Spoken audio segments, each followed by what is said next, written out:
I'm Jim McCullen. I'm Chief Technology Officer at Century Supply Chain Solutions. One of the other big things for us was the whole concept of the Cleo Cockpit. At that time, we hadn't seen that anywhere else, and that was something that we were trying to achieve as a company. We wanted to be able to empower our customer-facing teams with the ability to answer customer questions without having to open up a ticket and wait for a technical person to go do the research and come back.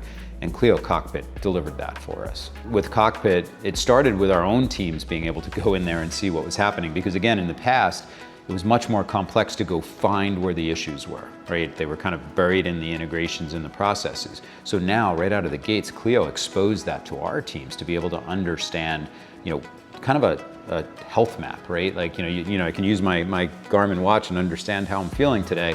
Well, with Cleo Cockpit, I was able to understand how my integrations were feeling. One of the things that I love about the Cleo Cockpit is the ability to create your own custom reports. And so when we implement a new customer, our customer-facing teams will go into Cleo and they will create a report that's alerting them to just the transactions that are moving through for that customer. So initially it was just our teams.